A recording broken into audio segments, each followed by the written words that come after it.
got fired from that company, and I sure was glad that I dug that well before I was thirsty, because then it was real. I was out on my own. First week was rough, right? Yeah. Second week, I made more money that week than I would have if I would have had a job. And Okay. I came home Friday evening and I said to my wife, I don't want to go to that job interview. Can I not? Are you okay with me not? And she said, sure. And it was a scary time, but we never looked back. It was the best decision ever.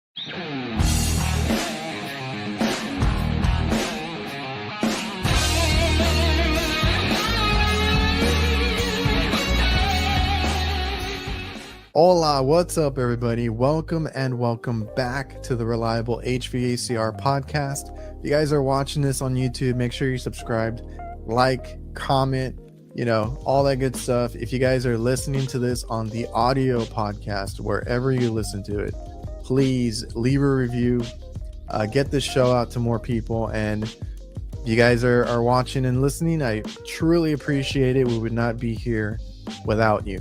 Now, on that point, the first sponsor of the podcast, my favorite CRM, Jobber.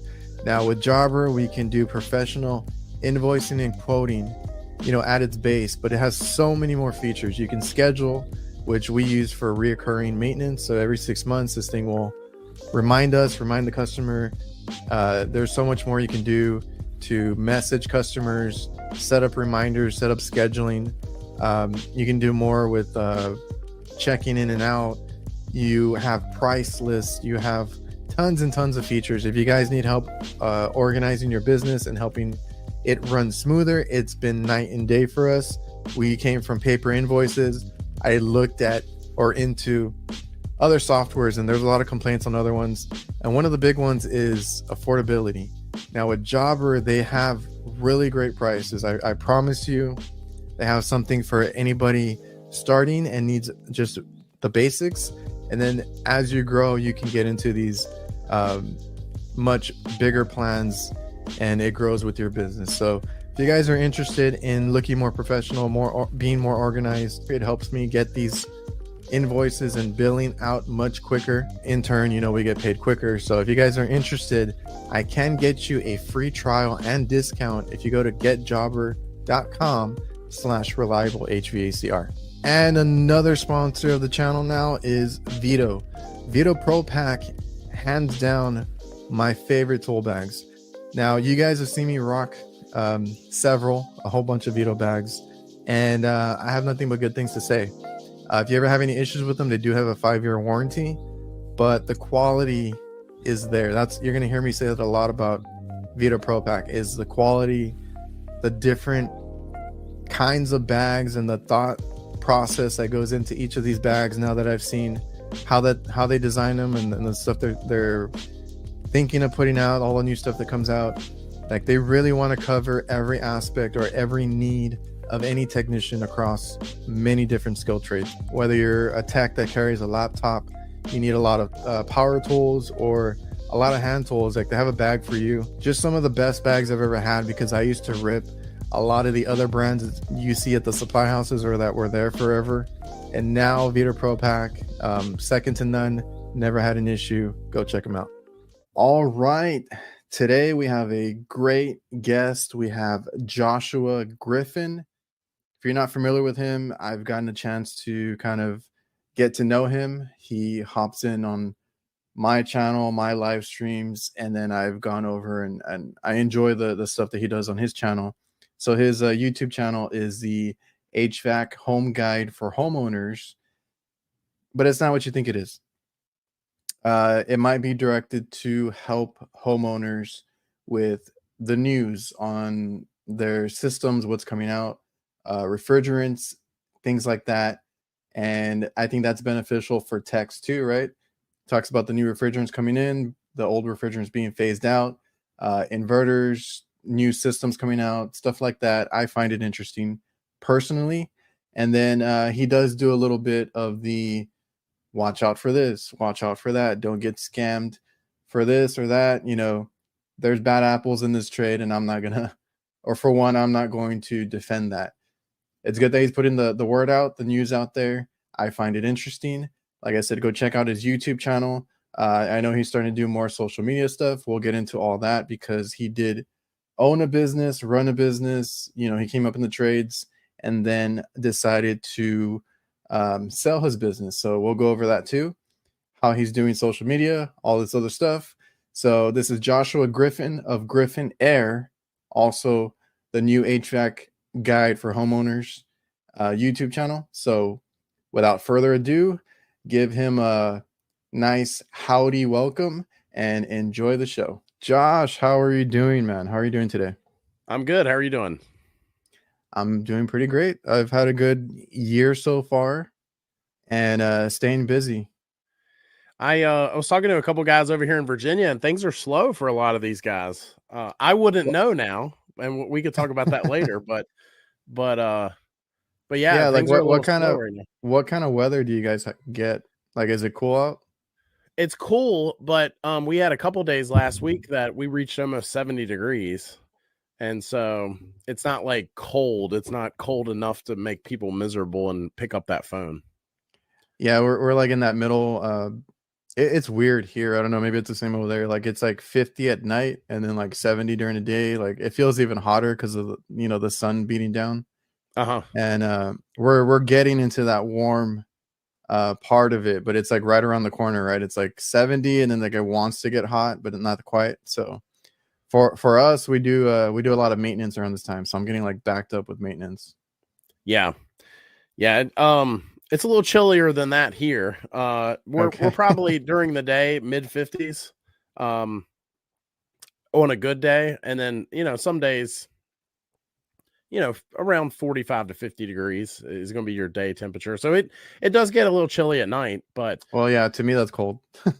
yeah, and I agree, but for some reason, a lot of the companies we've been talking to have been slow. So. And that's something I get asked about a lot, right? Because like technically this is for most people the slow season, right? Unless you got really cold weather where you're doing all those heating calls. You guys, the guys on the East Coast that do a lot of the boiler stuff and all that. Like those guys stay busy with HVAC all the time, right? Right. But like I just said, we're doing maintenance, so I book all my maintenance stuff. So I have right now I'm doing ice machines, so that's the big thing right now in the hospitals that we're at. So they want all their ice machines serviced. I have like 22 to get through, and those. Wow. I don't know if you've ever done any kind of refrigeration, but that can be grueling. Everybody's least favorite, well, nonetheless, maintenance, but like ice machines, right?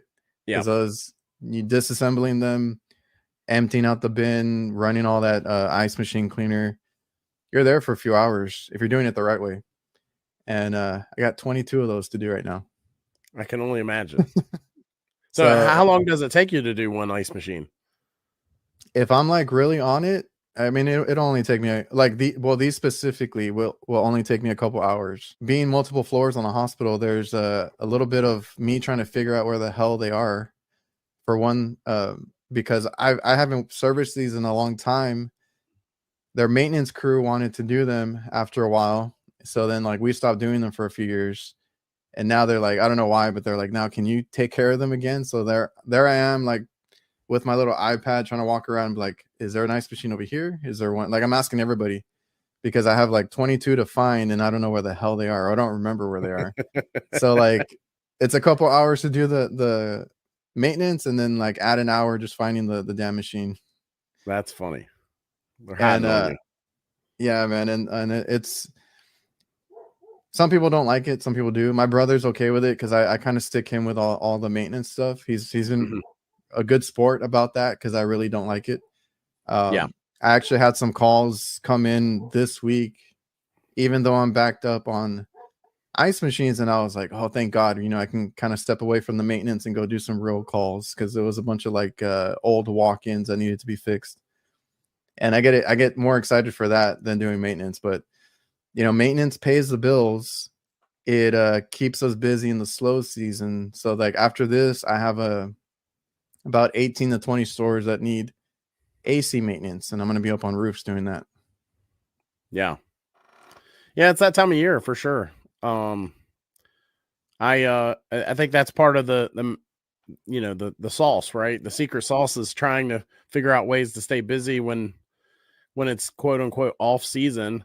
And I always when I had my business, I would always gauge how well the business was doing in the off season. I didn't care how well it was doing in the on season. A lot of guys only care about that because they look at the numbers and they'll that's when you're making your money. But I always knew it was time to hire somebody if we were staying too busy in the off season, because who wants to hire somebody in the on season just to have to lay them off? Yeah, we've done that too. Like I've been getting asked recently too about hiring and stuff, and I'm like, well, I hate to evaluate us when we're at our busiest, right? It's like, yeah, you could use the help and all that, but then what happens when those calls get done, right? It's like, do we have enough work for you to keep you? Because then, like, if not, you got to start laying off people. So, did you go into that whole maintenance thing too? Did you have maintenance agreements and all that? We did, but my company was 85, if not 95% residential. So we had Yeah, a couple of commercial customers. We did nothing on rooftops. And part of that was I've had a little bit of experience doing some of that stuff, but none of my guys had. And so I just we kind of found our niche where we were. We were always the company that would install like newer stuff, like higher SEER, yeah, um, you know, ductless units, things like that. And there was honestly, it was a little bit of backward compatibility too. So we would install like mobile home stuff, when other companies were installing things that were not used to the high static or just simply installing things, you know, and incorrectly, then we would, do some of that sort of stuff. And so we kind of found our own little niche and never really had to expand much further than that. and that's what I tell people is like you can expand, you can do whatever you want to do with your own company in this trade or any trade, and then you can also just kind of get in your little niche and corner and just do what you do best and make money there. Because like I do want to expand eventually, but not to the extent of like where I got like a crap load of people to watch over and stuff like that. So we are in this little kitchen service corner, and I really enjoy it. Like I really do love working in the kitchen, rooftops, commercial work. I'm in hospitals, schools, restaurants. It's a change of scenery every time I go out there. So like if you niche down and you kind of find what you're good at, it's a good thing. Like I'm very comfortable where we're at, and we're a small company. I think you guys were too, right? Yeah. So at my highest, the most amount of employees I had was 11. But I would say the last year we were running about 6 or 7, and then there towards the end, I only had 4. So I had really trimmed the fat. Yeah, we're kind of similar because we had, I think, at the most like 7, maybe 8 Mhm. at one time, and then like we had to kind of cut down a little bit, and things changed. This was a long time ago, and we have been in that sweet spot of like 4 to 5. So it's like 4 techs, and then we have one, usually a helper that's in and out or part time or something, and we usually get a lot done or a lot more done that way. And it's more of a Mhm. like a quality control thing, right? Because that's the other thing is you expand too much, you kind of lose some of that quality, that control over it. That's exactly what happened to us. We It got out I of don't want to hand for say us. anybody was bad. I don't want to say that's but they weren't good. I think it would be safe to say they weren't good. Not, yeah, like me too. I don't want to say anything bad either, but like things didn't work out. They were a little reckless with spending and different things. Like everything adds up, right? And then you don't make the money that you think you're gonna make having all these techs out there running calls. But we make more now with only 4 techs than we did back then. So we're pretty good where we're at right now. I like it. So then so you had a small company. I can relate to that. And I mean, obviously you do residential. I don't touch that stuff. I don't care to do that. It's just I guess, my personality and my what I'm comfortable with, right? I Yeah. kind of grew up helping my dad, being in kitchens and all that stuff. I kind of got used to that. But for you, like, how did you get into the trades, or how did you find out about the trades? Like, is that something you went to school for? You found it later? You went to go help somebody? Because everybody has a different story.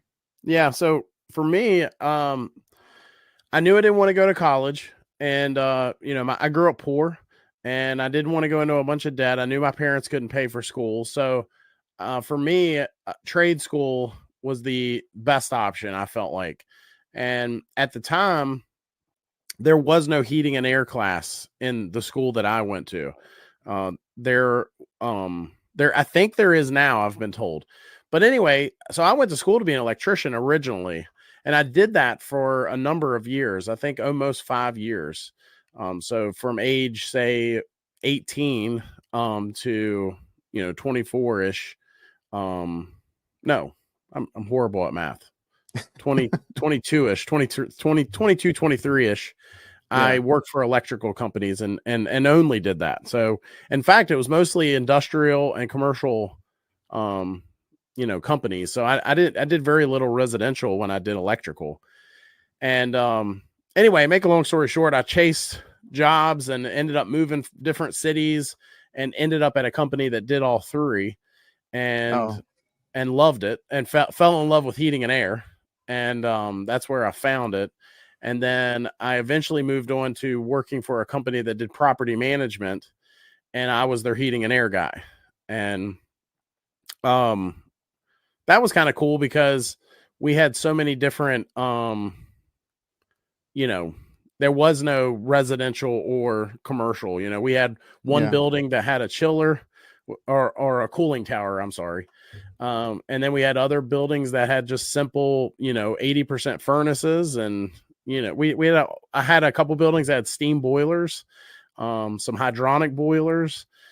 So I really, got a chance to cut my teeth on a lot of that. And I always felt like, and I still feel like, a lot of the guys that start out doing duct work and work their way up, it's not, that's a great way to get into this trade, but they don't, where those guys will sometimes struggle is the electrical side of things, which Yeah, is I've heard where that. I've heard that too. yeah. So that's where I'll usually shine. So you want me to build you a duct transition? It ain't gonna be pretty, but I'm the guy that'll sit down with those schematics and figure out what's going on. Yeah, that's interesting. And I've heard that people talk about that too, like, because duct work and install crews, like, usually that's, like you said, an easy way to get in. But some people are like, you need to get into service either right away, or try to get into it early, because it's a whole different thing, right? Learning how to fix something versus put in, like, sheet metal, duct work, whatever it is. Nothing against it. If that's your thing, do your thing, because there's guys over on Instagram like Jeff Jadem and all these other guys that do fantastic sheet metal work, and it's like It's an an art art. form. It's an Yeah. art form, yeah. Yeah. So I could never do that. I would never be that good at that, right? I learned it in my trade school or my college that offered it, and I was like, cool, I know how to do it. I know how to do my 90s offsets. Down here we only have a duct board. There's not really any sheet metal, so I didn't learn sheet metal, but I know how to cut my duct board, make my 90s, do my offsets, all that stuff. But, like, I was like, cool, I know how to do that. I'm not going to worry about that. I'm going to go do service. So I wanted to get into service, like, right away. Yeah. The Yeah. uh And the the electric, when you were doing that company that did all, like you said, different trades mhm. at that one company, did they teach you? Did they offer you to train you, or did you just, like, kind of eyeball it? Yeah. Well, eyeball what? Because you said you were doing the electrician thing and then you got into the heating and cooling. How did you make that transition? Well, so the guy that I learned under, I wouldn't say that there wasn't much of a choice given. He hired me, and Oh, it's like, do whatever we need you to do. he was an interesting guy. The owner was a very interesting guy, and but it made me better. He had no mercy. He Oh, he was not a sensitive fella, but it made me a better technician, I think, because it was a rough start, but once I got rolling and started to pick up things and started to, understand things, I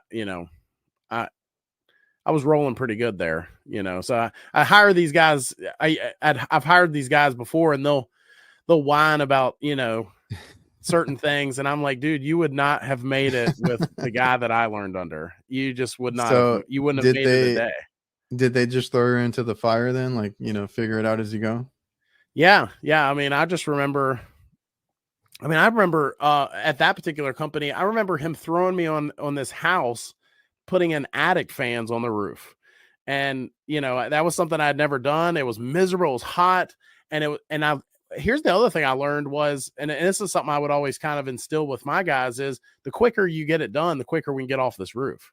The quicker you get this horrible job done, the quicker we can, roll on, so, but, anyway, he was an interesting guy. And like I say, I think it made me a better technician because of it. But again, what it did was it made me fall in love with heating and air because, I think all the trades have they're each one of them has their pros and cons. But honestly, for me, it was the first trade that I found that I was like, okay, this is the trade that, if you could have been a doctor or lawyer, if you did go to school to be those things, but you didn't, then this is the trade you go into. And now I'm sure there's some electricians and plumbers that would fight me on that. But, I was looking at a lot of guys that ended up in those trades because, they couldn't have, they just didn't make the cut. They weren't good enough to do anything else. No offense, but with heating and air, there's some guys that, if you got a good head on your shoulders and you can go, do some cool things, then you can carve out a good life, you could be blessed for sure. Yeah. There's a ton of like people in this trade, especially now that I get to know people on social media, that they are like super smart, like all the supermarket stuff, the CO2, the people that do the trainings, the teachings, like I could name a whole list. And I always tell these guys, I'm like, man, you guys are like, you guys are really awesome. You guys are super smart. And they're all really humble. They don't want to be acknowledged like that, but like it is like that. And there is one guy that I had on my show, the HVAC doctor, who literally was a doctor or had a PhD and chose to do that guy. And chose to do HVAC because he really like fell in love with it. So I mean, we have all sorts of people in this trade, honestly. Yeah, and I remember having that realization, to be honest with you, because I remember we used to, I'm not going to mention any more trades because I feel like I've made enough people mad, but I remember there was one particular trade on job sites that we were like, okay, so to get into that trade, you just need to have a drinking problem. And okay. And so there was some of that. And so anyway, when I finally came across heating and air, and I actually remember a job we were on when I worked for the company that did electrical. And the sharpest dressed guy that never got dirty on the job was the guy doing the control wiring for all of the units in these classrooms at the school. And I was like, that's the gig I want. You look around, you always look at what other people have, and you're like, okay, that's the gig I want.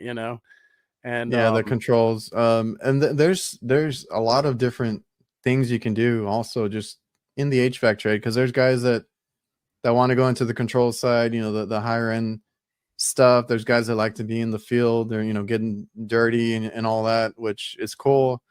And then there's the guys that do like some guys want to do the engineering or I forgot what they're called, the maintenance people, like at the hospitals and stuff like that. Like those guys have a pretty good gig as well, right? They get paid well and they just have like a 9 to 5, they get to clock out. There's not really any overtime stuff there. Or if there is, they get paid really well. Like, you can find a good job in this trade. It's not just install or, field work or anything like that. There's controls, like you said, there's industrial, there's hospital work, it goes on and on. I'll tell you the other thing. I was talking to a young guy a while, it wasn't that long ago, a few weeks ago, and he was saying sort of what you're saying. He was saying, "Look, I want to move to service," is what he was saying. I'm doing installs, and I want to do service, Yeah. and I hear that, I hear guys will say that, well, I did start, it's too late now. I can't start out doing electric. I can't start out doing service because I got my first job and I was doing installs, right? And my question to him and my question to anyone else is, yeah, you want those things, but what are you doing to get there? And he was kind of, I wasn't being hard on him, but I was like, how many YouTube videos did you watch last night? Yeah. How many of Adrian's videos did you watch? Well, none. Well, yeah, then how bad do you really want it? And it's not just YouTube videos. How many books have you read? How many classes have you taken? Do you Yeah. really want that? Or do you just see what other guys have? And, so honestly, I got my first service manager job at the age of 26. And I think maybe I was probably too young for that position. I might have got that position because I was the smartest one there, but maybe not the most mature one there, and Yeah. I still had a lot to learn, but I've never met anybody personally. I'm sure there's guys out there. I'm sure there's guys that'll see this that could probably beat me, but I've never met anybody personally that's watched more heating and air YouTube videos than I have. I've never met anybody personally that's read as many books as I have when trying to get better at, doing this thing. Books might be a little bit of a stretch because I'm not as big of a reader as I am a watcher, I guess. But I mean, that's just kind of the point. If you want to move ahead, what are you doing to get there? And there's plenty of examples of that. Like, just when I talk to people in the chat, I know Brian Sanders will probably be watching this. He's somebody who's older, really, and he would talk to me about it. He's like, I really want to do refrigeration because he was doing something else previously. And he was in the HVAC trade and all that, but he really wanted to do commercial refrigeration, kind of like the stuff that I do. And he finally made that jump. He got a job. He's loving it. He's Nice. having a blast over there. So like, it is a little difficult, like you said, maybe to do that transition, but like, you can if you want to, if you really wanted to. And that whole point you made about watching a lot, reading a lot, and I tell people there's no excuse now, right? There's YouTube, there's social media, there's a lot of good HVAC techs that kind of show like tips and tricks if you want it in a short form, TikTok or Instagram, whatever it is. Like, you just have to go out there and look for these people, because like when I was in the trade, I mean, when I started in the trade, I was also like trying to look up manuals, trying to look up like anything I could. There was not really any YouTube or anything like that. Social media, not really. So I was always looking for things that I could read up on too. I went to all the classes in person, so I did all that. Like, now it's a lot easier. There's no excuse, like you said, pull up a YouTube, read a manual, do whatever you can just to learn more, right? Like, that's all you need to do. Oh, I'm glad you said that. That's another one. I would take the manuals home and read them, Well, I can rival you then, because I used to do all that stuff. And that's the only way that I survived in this trade, because I didn't really have anybody showing me or taking my hand and showing me all the ropes and stuff. Because I did what I went to school, and then I got my experience with a residential guy to get my contractor's license and all that stuff that I had to get taken care of. But my dad really needed somebody to do refrigeration for him, right? So I'm in the kitchen. We had a couple of guys that I could call, but I didn't have anybody there like showing me what to do. So I was like, how do I get better, right? It's after work or going in your van and taking the time to try and look up some manuals, or take the manual with you and read it, like, front and back. And that's the only way that like I said, I survived in it, that I got better, and that I was doing things the right way, because there's a lot of techs out there that just kind of slap together a install or a repair or whatever. And I was out there at a young age, early 20s, because I got my contractor's license like 25, 26, something like that. And kind of outdoing the older guys that were around here, just because I read the manual, I looked up information, I went to all the trainings and classes that were local to me, right? You got to put in all that time. Absolutely. I remember when I first started my business, I remember installing, it was a Goodman air handler. I was installing it in this house, and I was reading the instructions, and I come across this line. It says, if you have flipped the coil, if you're flipping the coil for, going in a different orientation, you need to install a downflow kit. And I said, well, what's a downflow kit? So I called my rep. I said, hey, I need a downflow kit. He said, what's a downflow kit? And I said, the instructions say I need a downflow kit. And what it ended up being was not much. It was this little plate and the insulation for the bottom of the drain pan. But he told me, he said, look, I've been selling these things for years, and I have hundreds of customers and hundreds of technicians anyway, maybe only dozens of companies. No one has ever called me about that. And I said, well, then none of them are reading the instructions. Not any, it says it right there. Yeah, man. And I've had those interactions too. Like I can't think of one specifically off the top of my head, but like, I'll see something and I'm like, oh, I need this or I need that, right? It's in the manual or in the training or whatever it is. And like I've gone to calls where like they said they had a few companies go out there and they could not figure it out or something like that. And it's always something dumb. It's always something that it's missing or they didn't install properly. And that's how I got ahead of everybody, just like reading the manuals and looking up this information or talking to the manufacturer. They know the equipment best. Yeah. Usually, right? It should be. It should be. Yeah. No, man, like I've been there, and that's the only way you beat your competition is like go back to the basics. It's as simple as that, right? Read the manual and do what the instructions tell you to do. Yep. I don't remember which book it is, but there's a book that says if you want to live like others, no one else lives, then you need to do things that no one else is willing to do, So that's always kind of stuck with me a little bit. But yeah, I mean, I don't know. I'm not flexing on any of your audience. You've got some pretty smart fellas that jump on these things. They've forgotten half the stuff that I'll ever learn, but it's just, I think that's part of the game. Like you said, I mean, if we're all swimming upstream here, who's doing what they can to have a bigger paddle, or whatever you can do to get ahead in this thing. And I think that's part of it. Yeah. So for 4 years, I went to school to be an electrician, 2 of those while I was still in high school and 2 after, doing night classes. And how was that program? Was it thorough? Did you learn everything you needed to? It was all right. It's because people will ask me sometimes about trade school, right? And there's different kinds of trade schools. Because like you said, so you went like 4 years in total? Yep. Because there's some that are like it's pretty ridiculous, a few weeks, 6 months. And I'm like, I don't know if I would learn anything in that amount of time, right? So yep. I always recommend like the 2-year programs or if it's a college, and they have a 1.5 year, 2-year program, even better. But it's just like I get asked about that. I'm like, try to get one that you're gonna actually learn something from. Go ask about the program. All that stuff.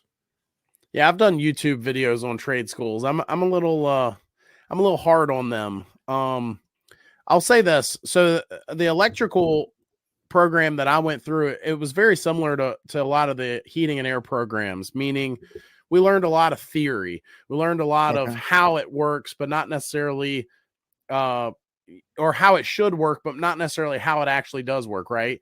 And so, but I think that there's something to be said for, there ain't but so much you can learn in a classroom anyway. There is something to be said for learning certain things by going to the school of hard knocks. But oh, yeah. I actually had a guy working for me a couple years ago, and he said, I want to go to this trade school down here. And I told him, that's fine. We'll send you if you want to go. And I think I made up some deal with him. Like if you get a certain grade and, then we'll reimburse you kind of thing. But ultimately, and I told him this, you got to understand what their motivation is. So the school does have a motivation here, and it ain't to help you. It's just like colleges. Colleges don't care if you get a job after. They have one goal and one goal only, and that is to offer you some sort of program or certificate to make you want to pay them money, right? And that's what their goal is. And trade schools are no different. So the trade school I went to, they told us, hey, there's 2 programs that have the best upside. You'll make the most amount of money if you go into computers or into bricklaying and, masons. And that was the 2 that they pushed. I remember the assembly that I was at in high school. And I later found out the reason they were pushing those 2 classes wasn't because they have the highest upside. It's because those were the 2 classes that had the lowest attendance the year before. And I was gonna say they just needed more people in the seats. Yep. And so the bottom line is you just got to understand what their motivation. I mean, that's just the way my brain works. I'm that conspiracy guy that's always like, why do you think what you're saying? Why are you telling me that kind of thing? Yeah. And I had a kid on here, Ryan, who will be the episode before this. But he was already like an entrepreneur. He has like the e-commerce type of deal going on. So he kind of knew the business side a little bit. And when he went to look for a trade school, he actually went and interviewed each of them. He got to sit in the classes. Like he did his due diligence just to know that it was going to be a good school for him. And he's currently in that trade school right now, doing really well. It's a lot of hands-on from what I can see, because he's always posting about it. But I guess I got lucky with mine, because like I had a total of like 4 or 5 like teachers. Each one was, assigned to a subject. One was electrical, the other one was like the duct work, and there was one for refrigeration, so on and so forth. But half of them were still working like for the school in the HVAC department, right? One of them did like the chiller work, all that kind of stuff. They would take us to the machine room and show us all that stuff. The other half of them actually owned a business still, and they were still running a business. So like we would always pick their brain, talk about calls they had, talk about the business. We got to have all those conversations. And they told us early on that they would, like, if we needed it, because I didn't need it, I was going to go work for my dad, right away, or try to. But they actually would help you get jobs afterwards, because they had so many connections with people that they knew. So like I guess I was fortunate in my class, that went with me, where they wanted to help us out a lot. I don't want it to be just me completely bashing the school I went to. I had one of my teachers was really great, and he did the same. He tried to link us up with certain companies and or jobs, and that is how I got my first job. So it wasn't completely all bad. But the other thing that happened to me was, in the state of Virginia, to get a journeyman license, you have to have a certain amount of work hours and a certain amount of schooling. And depending on what that ratio is, you can have less of one and more than another sort of deal. But what I found out after completing all that schooling was the school that I was going to was not recognized by the state as an approved, accredited class. No way. And so all those hours counted for nothing towards getting an actual license. And dang. And the reason that's important is they told us at the beginning of the class, you would get a journeyman's card when you were done. You would complete the apprenticeship program at their. Now, keep in mind what I just said. There's one particular word that matters there. But you would get a journeyman's card after you completed the apprenticeship program. Journeyman's card, not journeyman's license from the state. Big difference there. And I was going to say, it was a lie. False advertising. Absolutely. False advertising. Absolutely. Yeah. Yep. So I would go one step further. I think that's awesome that Ryan did that, but I would go one step further. And if you have the ability, interview people that have gone through the program. Oh yeah. And see what they say, So yeah, because I had a couple that asked me about it, because they were in my area. And I was like, that's a good idea too. Ask the people that actually went to the school you're looking into. Now, unfortunately, they were going to it during the COVID or right after. Ah, So it was all like virtual, right? And it could have been like 2 years after, and they were still trying to push it. And I was like, man, that really sucks. Like I had a really good experience, but like I don't know what's going on now. That's a whole different side of things. But yeah, that's a good point. Do your research, talk to people that were in the program or are around the program, and figure out what they do. But they did you dirty with that I agree. that thing. It's kind of like false advertisement, or trying to hook you in with that, and then it's like, oh, flip it on you. Yeah, I mean, well, and again, I mean, if you just got to understand what their motivation is. Their motivation is to have kids in those classrooms to fill the class and continue to get money and so on. So Yeah, and I'm like that with everything. I'm like, why do you need something from me, or why are you being nice to me? Like I always have that mindset anyway, like in life yeah, in general. So there's always a catch. yeah. Or it's like better to think that way, I do have something for you. I know you had made a comment that I know all these statistics, and I found a statistic for you. Did you know the state that you live in has more licensed HVAC technicians than any other state? I don't know, it's a good thing or bad thing. Like I hope they're real uh real good techs. I mean, probably not, but the state, according to the stat I found, there's 85,000 licensed HVAC technicians in the state, and that's more than California and Florida combined. So I thought that was pretty wild. Well, I will say, because I've talked to guys about it, and I'm like, because I took my license test, relatively quickly, right? I had experience because school counted for me, and then like I just needed like a couple more years in the field with somebody, and then I got to go take it. But people are surprised, and I don't know. I mean, it is kind of simple to get, I will say. It's the hardest part is that it's timed, right? You got to do all the questions in that time. It is open book though on my end. So in Same here. Texas. Okay, because somebody told me in their state that it wasn't. Like what? They couldn't believe it. I'm like, yeah, it's not super hard. You just have to be committed, when you're studying and going to take the test, like to know it and have the book there ready for you. But yeah, there's a whole other side of things that I've been seeing, like where like you can be book smart and get the license, honestly, right? So people will get the license and then sell it to companies or lend it out. And there's a whole lot of that going on. So that's probably why we're so high also, because I've heard of that, upstate, that they do that a lot. So Interesting. it's a business just to have a license and then lend it out. That's a thing too.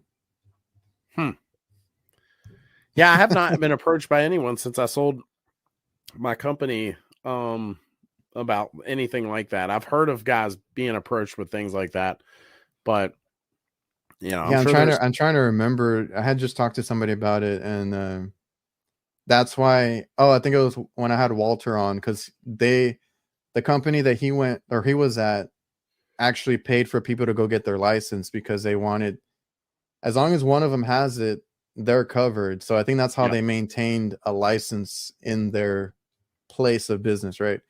And I've heard of that recently, now that I talked to more people, because there's, even on Instagram, they're like, did you know so and so doesn't have a license, but they have a big company? It's just because they either buy it or they have somebody in the company that they hired that has a license. So there's always those kind of loopholes, so you got to watch out with that. That's how Virginia is. So in Virginia, the owner does not necessarily have to be licensed in that trade. You just have to have I believe the wording is you have to have a full-time employee that works at least 30 hours there every week. So I think that's the verbiage that they use, but I'm sure folks try to get around it. So it's one of those loopholes, because I'm like, why do I think it's a weird rule, but some businesses work like that. Yeah. So then, okay, and that's cool that you were an electrician, because that's how my dad.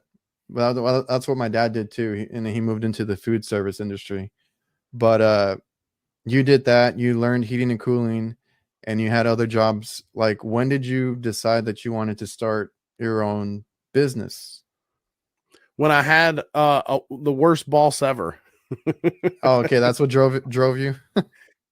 That was a part of it, but part of it was I'd just gotten my master's license, and I mean, I'd always known that I wanted to be some sort of business owner, even as a child.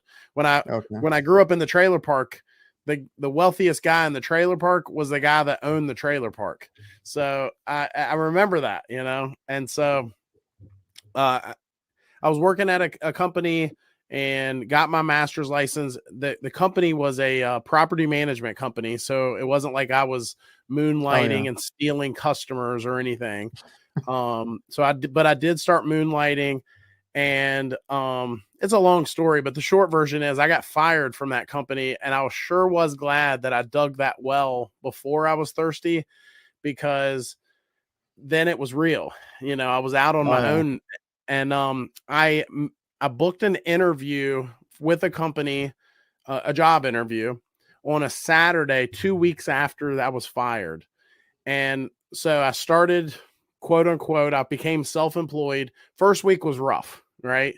Yeah. Second week, I made more money that week than I would have if I would have had a job. And Okay. I came home Friday evening and I said to my wife, I don't want to go to that job interview. Can I not? Are you okay with me not? And she said, sure. And it was a scary time, but we never looked back. It was the best decision ever. No, that's awesome, and that's kind of what happened with my dad. There was a so you had gotten everything in line basically before you were let go or anything. Yeah, so I'd gotten my master's license. I was moonlighting, so I even had insurance. I was Okay, you doing had it all. doing everything legit. Yeah. Okay, yeah, because that's kind of what happened with my dad. Like he got everything done on the business side, the legal stuff, everything, the name, and he was getting it ready to go while he was still working, and then there was a conflict at work. Some things went down. I got a phone call. Hey, can you come pick me up? And it's one of those like he says he quit. They said they fired him. I don't know what the I went story. through that once. Yeah.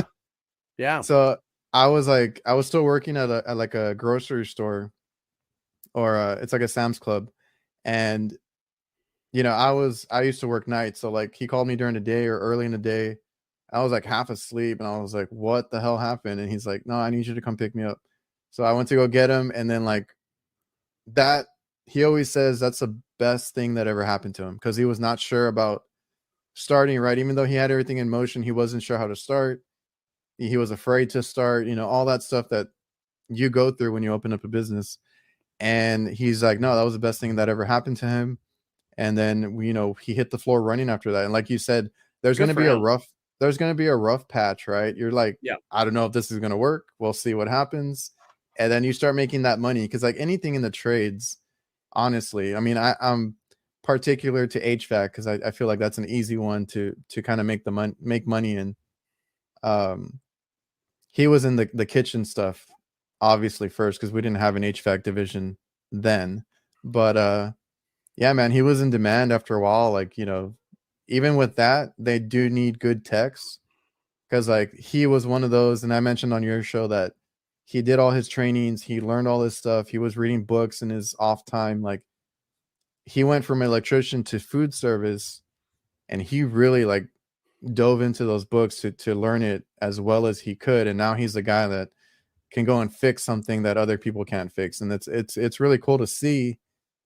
But like, it's similar story to like kind of what you were saying. Like, it's one of those things that just happens, and then you start making really good money, and you're like, whoa, this is a good business to be in. Yeah. Yeah. I went through that one time. I had a company that he took me to lunch and he said, it's not working out. You're not up to snuff. And of course I got mad. I was young, and and I actually, this is the truth. I told him, I was like, I'm running circles around all your other guys, so I don't know what you're talking about. And he said, you've never ran circles around anybody in your life, And so I stormed out of there, turned in my uniforms the next day, filed unemployment while looking for a new job, and they turned me Yeah. down, and they said it was because he never actually said the words, you're fired. And I said, well, then I'll be Oh, back to work tomorrow. I'll be back to work tomorrow then, yeah. And yeah, that guy was a snake too. So the last Oh boss man. I had, she was a broom rider, and that guy was a snake. So I had a couple. You get enough bad bosses, and then you just decide you don't want a boss anymore, and you start your own business. Yeah, man. And that's how it is, unfortunately, right? My dad, like that whole thing that I talked about, him calling me and the whole situation at work, it's because somebody he talked to went and kind of like talked to the people above him and got him in trouble, and they were supposed to be friends. I don't know. A lot of weird stuff happens, when they're trying to. I think he was gunning for that position that my dad had because he was like a manager, and they turn on you real quick. Yep. You Um, ain't lying.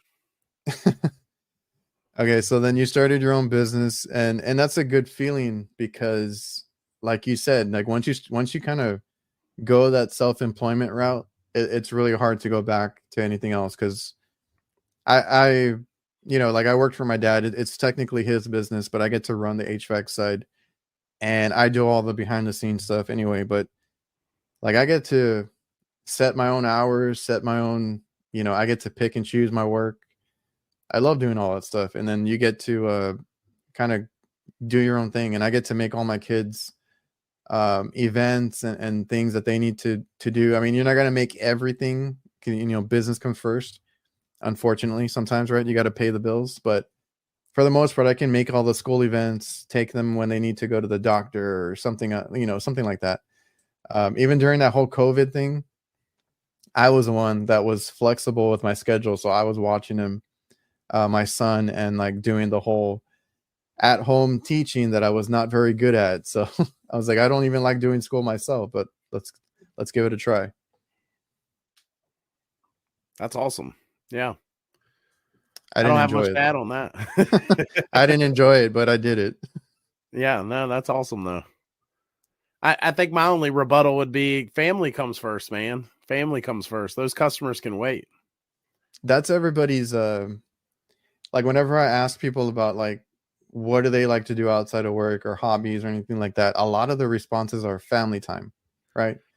And doing things with their family and going out and all that. So like when people ask me like about opening up a business or doing their own thing, I'm like, you get more family time. You might in the beginning, you're going to build it up. It's going to take a little time. You're going to be up late.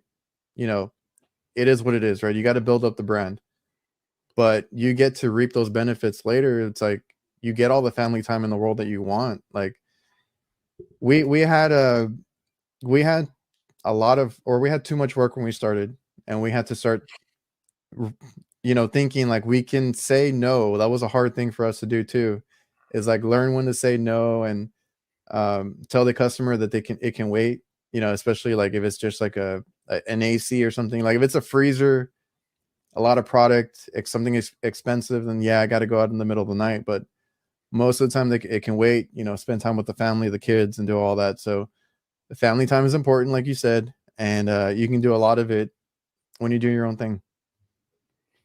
Yeah, I've had customers. I mean, I'm sorry, employees that would they'll say, oh well, oh you're still in your slippers this morning, and oh you're oh I bet you slept until 12 this morning, didn't you?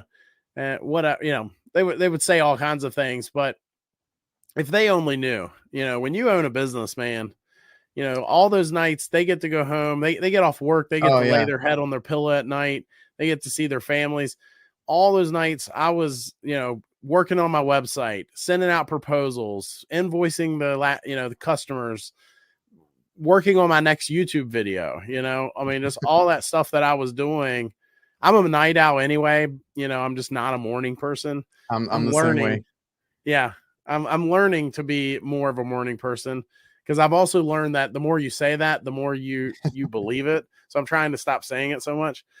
But anyway, yeah. So after 10 p.m. is when I would always work on my other businesses, And I feel like I'm more, my brain's more active at night. I'm more creative. I get ideas and I'm like, I got to do this now or I'm going to forget yep. type of deal.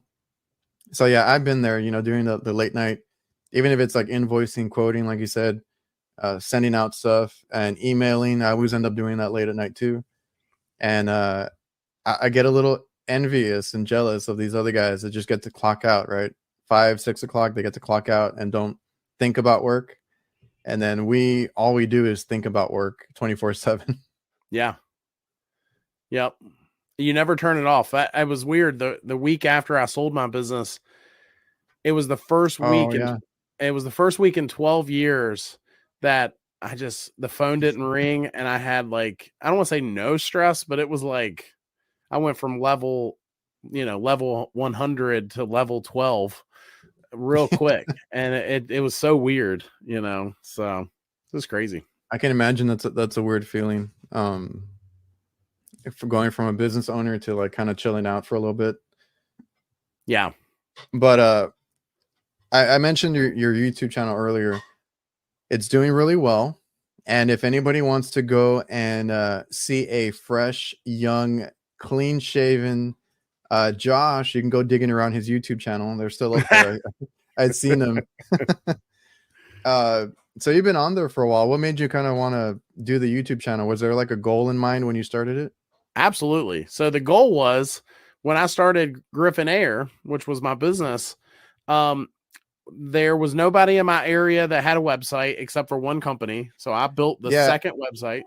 I noticed that too. Like that was a big importance to me. It's like getting that presence, right? The online presence, a website, all that stuff. Cause like I was trying to do things that other companies weren't doing. That's it. Yep. Yeah. So my biggest competitor had a big billboard in the county. So I said, well, I can't get a bigger billboard, but I can get a bigger website and I can get a bigger YouTube channel and I can get and all these things. So YouTube originally was a place for me to get on my soapbox and tell potential customers, here's why you should buy what I'm selling, because when you're in their home, you've never experienced this, Adrian, because you've never been in the home, but when you're in their home, the walls are up. They know you're trying to sell them something. And it's, unless you want to be a slick salesman, which I never wanted to be, it can be tough at times. And so YouTube, the walls are down. I can send them a quick video. They can look at, whatever air quality product or whatever I'm telling them about, and the walls are down and I can get on my soapbox and tell them how great that product was. What's crazy is it was a hobby and a business tool for 2, 3, 4 years. And then I got to 700 subscribers just it was a hobby. And then that's when YouTube sent me that email that said, if you get to 1,000 subscribers, we're going to give you a check. We're going to send you a check. Cause I was way past the watchtowers. And okay. So I started saying, hit that subscribe button on my channel. And 2 months later, they sent me that first check, and the rest was history. That's awesome. I had a similar, the reason I asked what the goal was, because I had a similar one when I started my stuff. More so the Instagram, because that's where I kind of like first put up anything, and it was for my business, right? It's like I need to run ads or showcase my work or get pictures up and stuff. Then I quickly realized this is not working. I'm a commercial business. Homeowners are not watching this. No managers or owners or anybody that I need to connect with are on here, or at least not at that time. Now you can connect though, because now I do connect with a lot of manufacturers, companies, tool manufacturers, all that. Now they're all on there, so it's good to network on there. But back then, I was like, I'm not reaching who I need to reach. So my goal had to pivot. I had to pivot and go to just building up a social media, because I was getting people from like all different countries watching and all this. So that was something different. I had to kind of go away from the business model and then just kind of build relationships and friendships and all that came with it. And yeah, man, your channel's doing really well. I do like what you do now. It's like the whole you kind of have that news anchor style. That's what I told my girlfriend. I was like, he kind of does all the news and the statistics and all that stuff, and I'll keep up to date. If there's anything, more than likely you're going to cover it on one of your videos. So that's kind of cool to see. Yeah, I like seeing that side of things. Yeah, a lot of folks will hear, because my channel's called HVAC Guide for Homeowners, and they'll go, "Ooh, I hate DIY." Well, me too. I'm not a DIY channel. It's more for I thought you were gonna be a DIY channel when you first popped up, but then I started yeah, watching the videos. yeah. A lot of folks think that. I've had potential sponsors say, we don't sponsor DIY," and I'm like, "Well, good, because I'm not." Yeah. And no, that the channel quickly became, the analogy I use is, if I was going to give my mom or your mom advice on buying Oh a yeah. heating and air system, here's what I would say. And that's really what I do with a lot of my videos. I do different things now because I'm trying to branch out and have some fun with it. We've done some videos for other pros. Nowhere near as good as yours, but we're trying. And Thank you.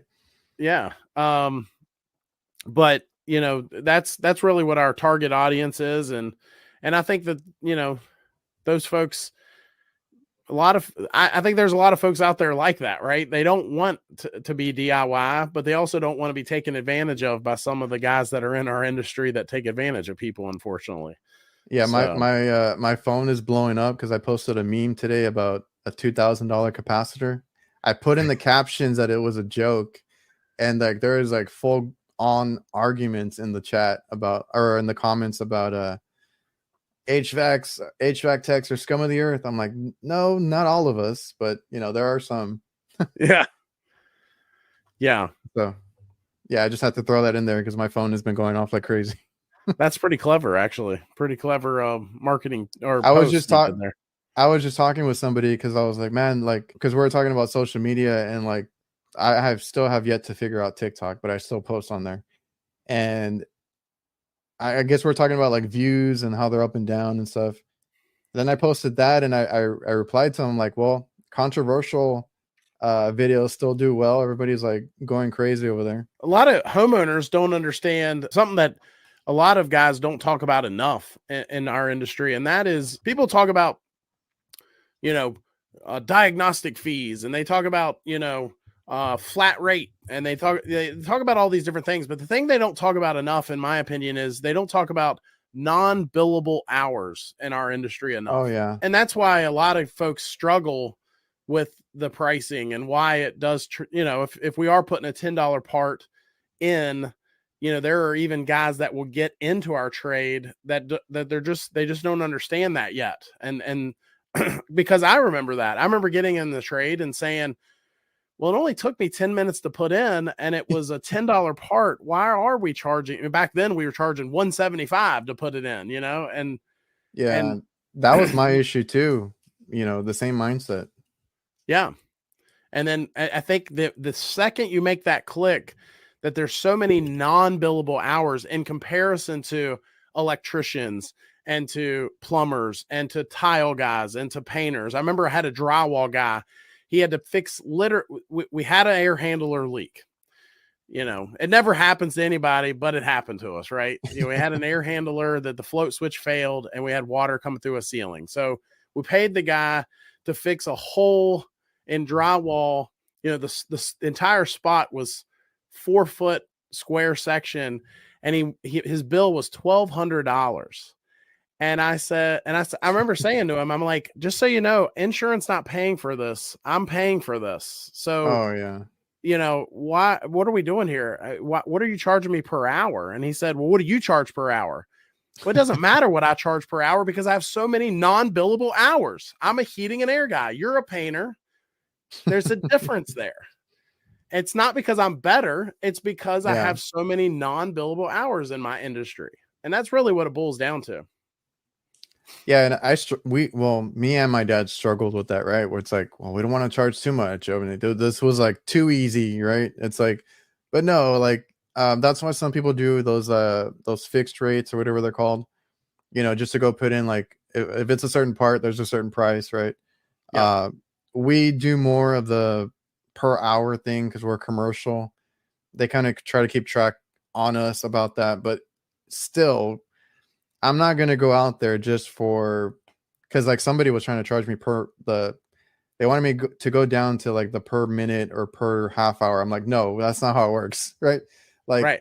I'm here if it's like whatever your minimum is, right, to get out there, or a minimum time, whether it's an hour and a half. Like, there's minimums, what I would call them, because you're not going to go out there for like $50, $75, whatever it is. Like, there's other costs that go into it, your truck, your insurance, your license, your everything, right? So it's not talked about enough. I agree, but like, I don't know why we're in such a, and it's probably all the bad apples that we have that we're under a microscope, because I post something like that, and then like everybody, all the homeowners come and attack me when they're probably overpaying, at the restaurant they like to go to, the DoorDash, their insurance company, the hospital bill. Like, there's a bunch of price gouging in other industries. Absolutely. And I'm not driving a Bentley, and you aren't either. And No, no. so I remember my mom was in the hospital, and they gave her some ibuprofen, and they charged, Yeah. I'm wanting to say it was $500. Yeah. And it was like, but that's okay. That's acceptable because it's in that industry, and that's a hospital, So, that's why I just go back to the non-billable hours, because there is a lot of overhead, and there is a lot of things that are hard to explain to people. Mm-hmm. And, that I think a lot of guys struggle with that. They struggle with flat rate, and they struggle with the hourly thing. We did the same thing. We flat rated a few things, but it was usually hourly, but we try to give an upfront price. So it felt flat ratey, but even still, you give them a flat price up front, an upfront price that they approve, because you're like, well, I'm going to replace this compressor, and it's going to take me X amount of hours, and it's going to, take, all these materials and the compressor, whatever. But it never failed. And you marked, it's going to take you 4 hours, for example. And they say, it only took you 3 hours and 28 minutes, Yeah. Cause I've been doing quotes recently, right? Cause I got a lot of old equipment that needs like compressors or leak repairs. You have to, especially if they want the price up front, and unless they want it just billable, like we can do both, but like most of the time we got to give a quote up front, and that's going to be what they pay. I'm not going to charge too close to like what it actually is, because there's always room for error and things like that. And then if I give you a fixed price and then it takes me 2 extra hours, are you going to pay the extra 2 hours after the fact? No, they're going to hold you accountable to that bill.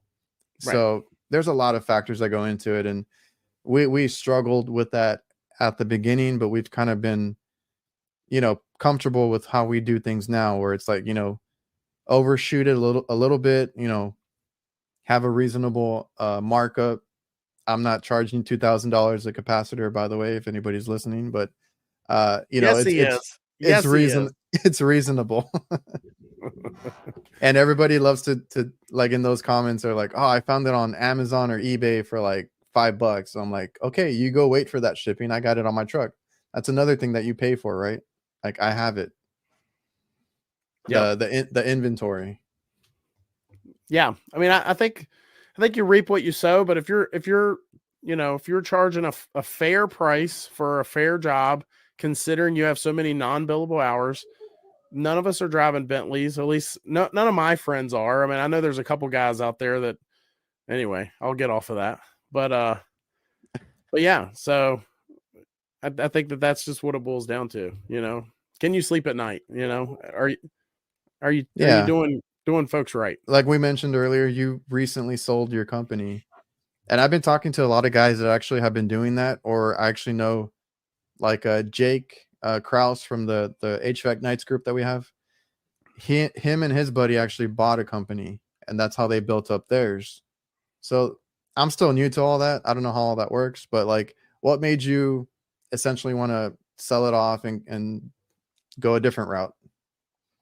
Yeah. So, by the way, y'all have the HVAC Nights. I'd probably be in the Jesters, the HVAC Jesters, court.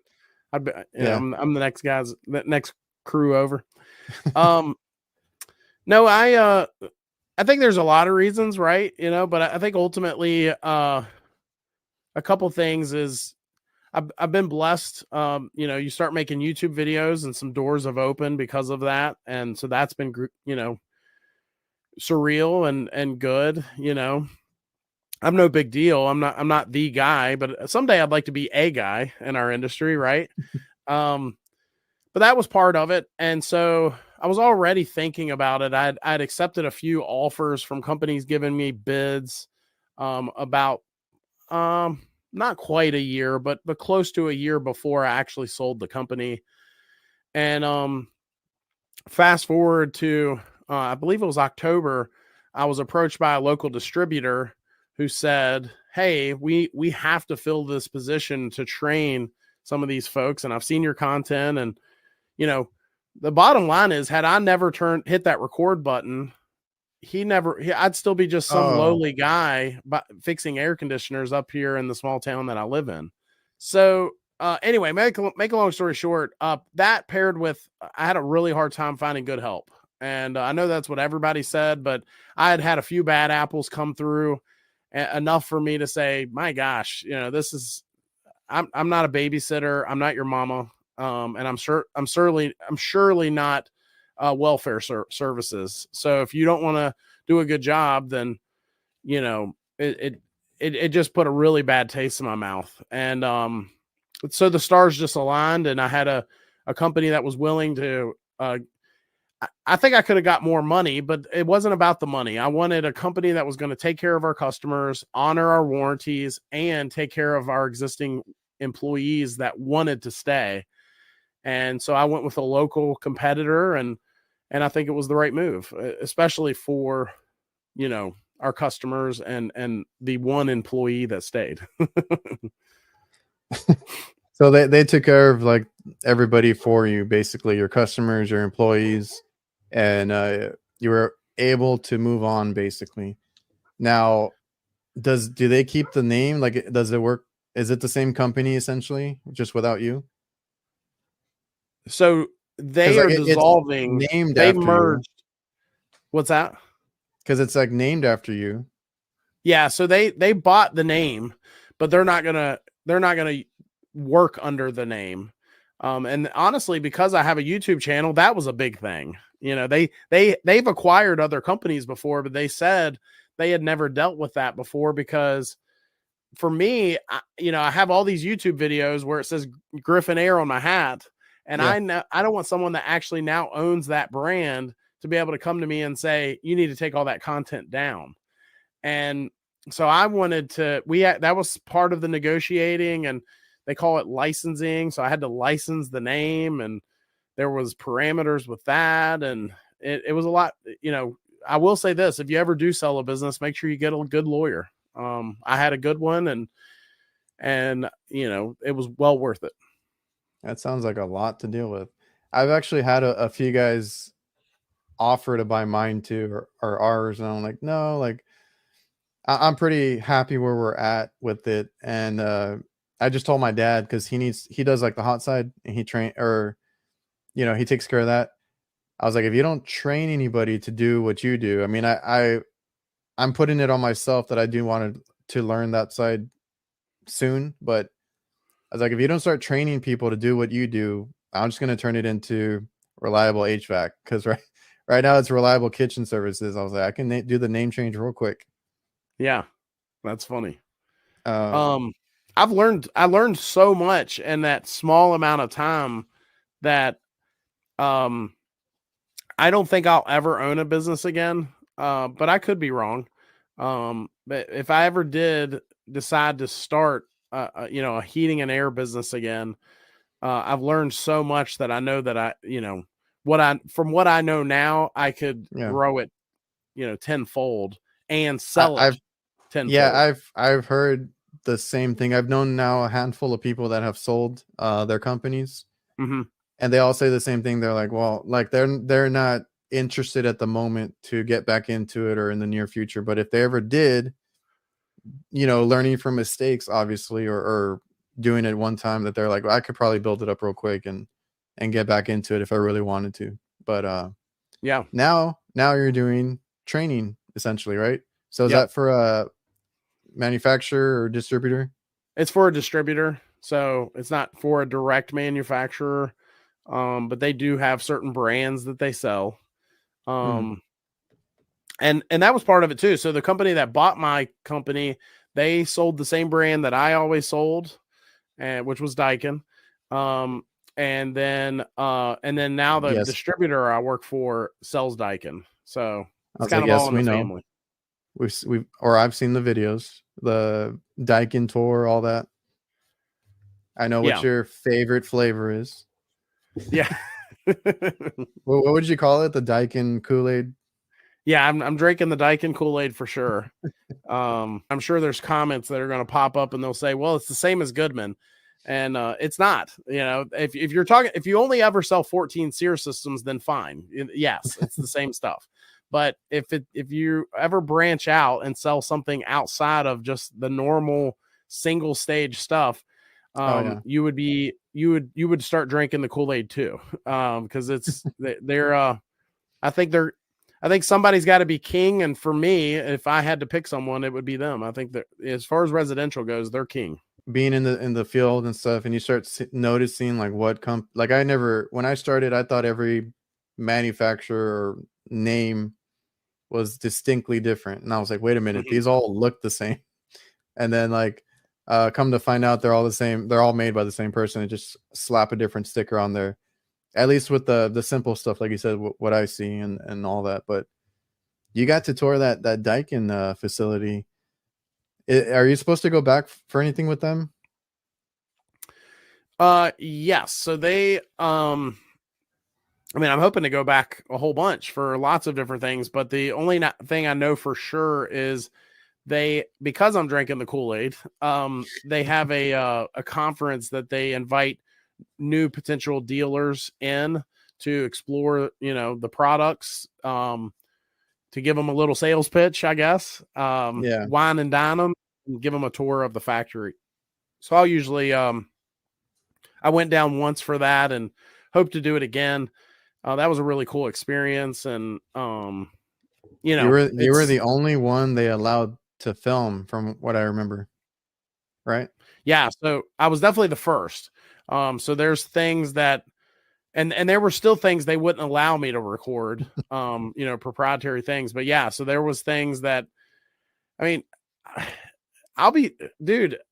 still the kid that grew up in the trailer park. It's just nuts to me, I'm there's not an arrogant bone in my body, it's just, it's very surreal. But anyway, they said, yeah, I was the first one to ever record certain things in there. One of those things being one of their big products. And, if you ever do get into residential, it's called the Daikin Fit. So it's their side discharge unit. Yeah. And so they just started in the last year or two making that here in America, which is, a huge deal because a lot of the companies don't. And so, yeah, so we got to take cameras in there, and it was a lot of fun. Yeah, it was cool. I saw the video. I thought it was really cool to get an insight, and then allowing you to film when they hadn't, was really cool. So it's good to see that part of things too, like how the stuff's made. It's good old made in America now, like you said, and it's really neat. Yeah, it was for me too.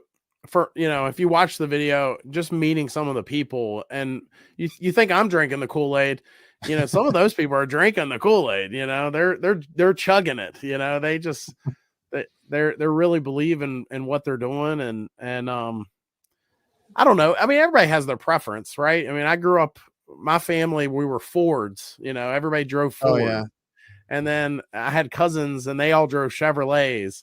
And so everybody has their preferences, but for me, I've always said, and I do believe this, if Daikin stopped being the best tomorrow, I would stop telling everybody they're the best, So that's how much I do believe that. And I'm also not selling anyway. I feel like I'm going on a whole rant on how great Daikin is now, but that it was a really cool experience, and I did appreciate them letting me bring cameras in there. I brought my drone and wrecked it there. Oh, really? Yeah. So, It was a lot of fun. Did you get any footage with the drone before you wrecked it? I sure did. It's in the video Oh, at the beginning of the video, but yeah. oh yeah, Uh, yeah. Okay. Because I was gonna say like it would have sucked if you just wrecked it right away. oh, I know. Yeah. No, we had shot an entire day with the drone. Well, not an entire day. The first day I was there, we had shot maybe an hour or two with the drone, and it overheated because you guys down in Texas are crazy and it's hot. And Oh, that's right.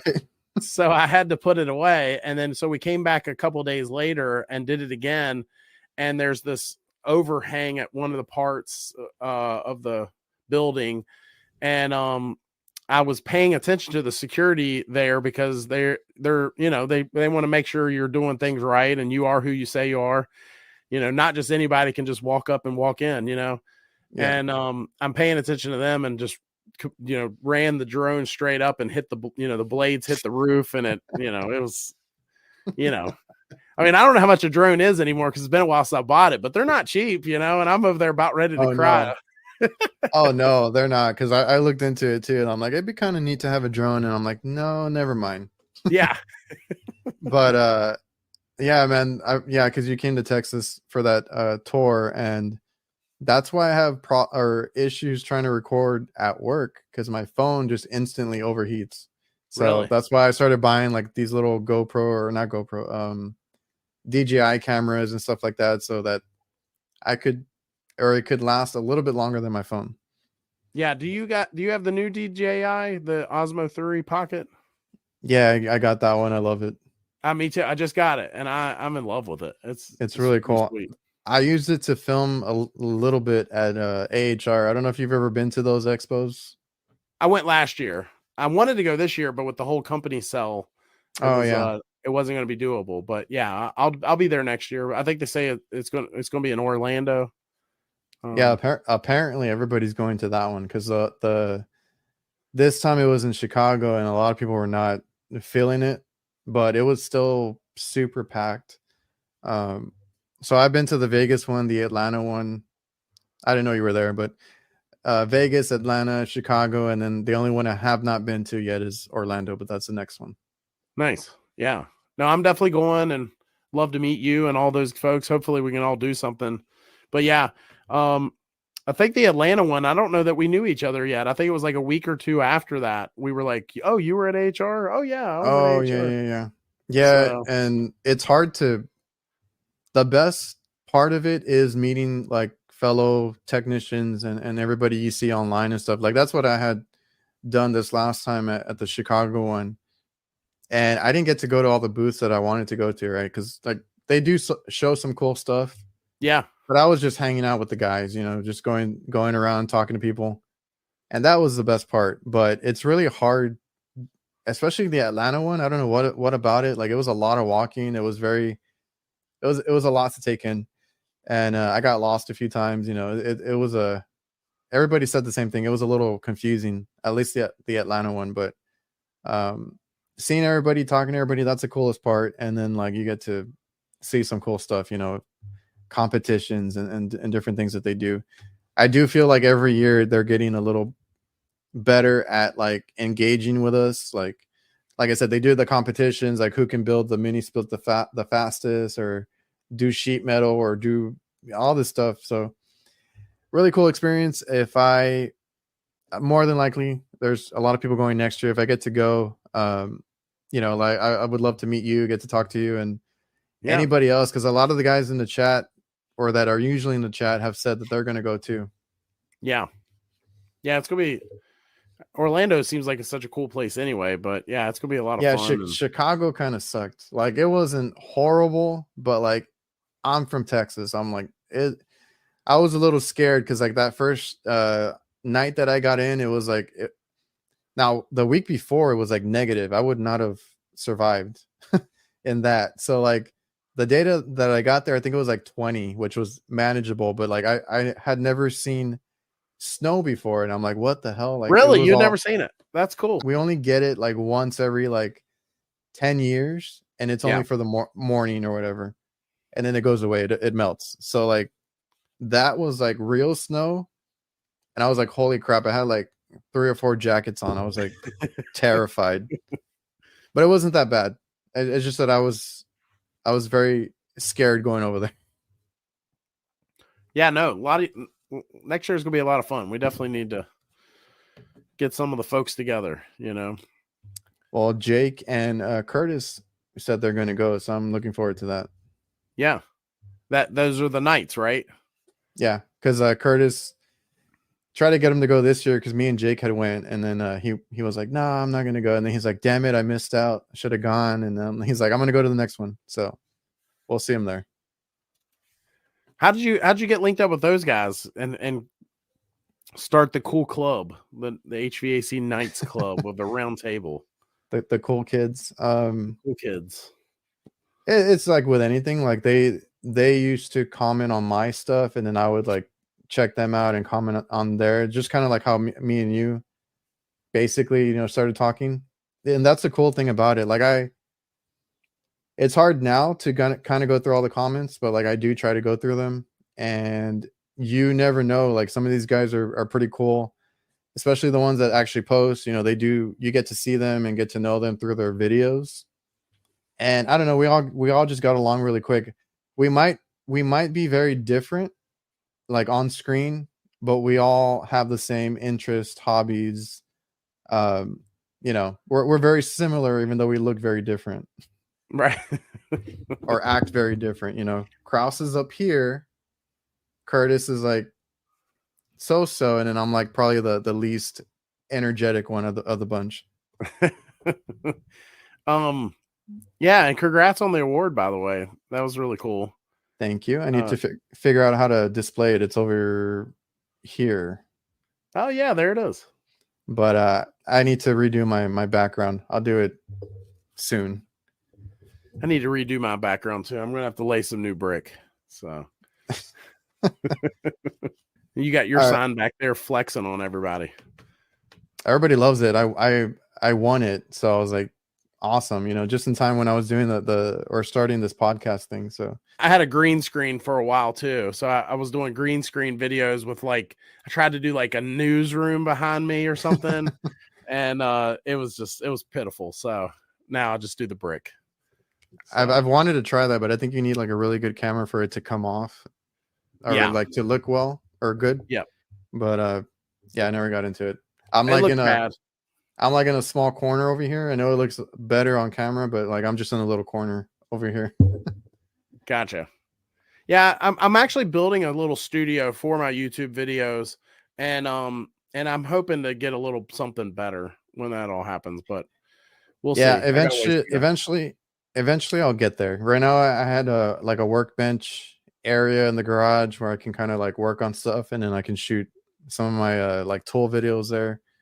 And then I'll work on this. I need to kind of not change too much, but like make it more practical. You've got a book up there that says humans.